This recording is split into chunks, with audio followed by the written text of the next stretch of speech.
Although he didn't initially appear to have much empathy for the Morty clones, Homesteader Rick soon rose to the top of the Rick, the Mort, and the Ugly by giving his life to secure the clones' freedom. The fact that Homesteader Rick was not a clone, in contrast to nearly every other character in Season 8, Episode 3, makes his altruistic deeds all the more admirable.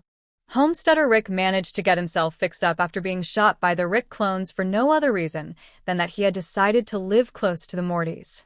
He then set out on a mission of vengeance, driving his modified truck in the direction of the wrecked Citadel.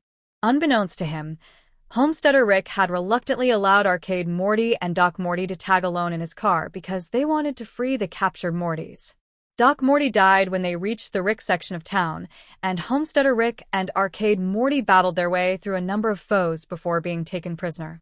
Here, it was discovered that Homesteader Rick was, in fact, a former Citadel cloning expert who was in charge of creating various Morty clones.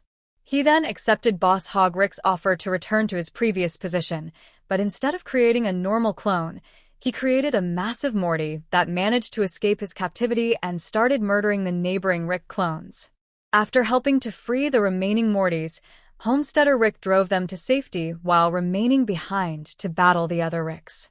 He persisted in his quest for vengeance despite suffering severe injuries and losing limbs until Boss Hog Rick confronted him and scolded him. Homesteader Rick, in spite of his wounds, was able to detonate explosives, apparently killing Boss Hog Rick himself and the remnants of the rebuilt Citadel. Even though it was the character's only appearance, he made a lasting impression and turned out to be one of the most talented and admirable Ricks in the series. Although his conclusion was definitely bittersweet, the Rick, the Mort, and the Ugly was a welcome change and garnered great reviews for Rick and Morty Season 8. The Mortys considered going back to their house after leaving the demolished Citadel, but Arcade Morty recommended finding new residences after Homestead Rick provided them with a new beginning. Consequently, each Morty stepped out of the ship at a different spot, waving goodbye as they found a place that seemed right for them. The show implied that all of the clones found happiness, with Arcade Morty arriving at his destination last, even though Rick and Morty did not reveal the fate of each individual clone. But instead of going somewhere else, he chose to go back to the original location of the episode. Arcade Morty came back to create graves for Homestead Rick and Doc Morty in remembrance of their role in the mission, despite the fact that the Rick clones destroyed most of the town when they abducted the Morty clones.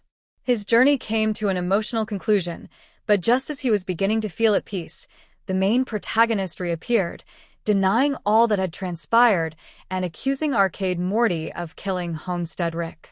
Although it's unclear what happened to him after the main pair departed, his conclusion implied that Arcade Morty might still appear in upcoming Rick and Morty episodes. Remember to like, share, and subscribe to my channel for more videos.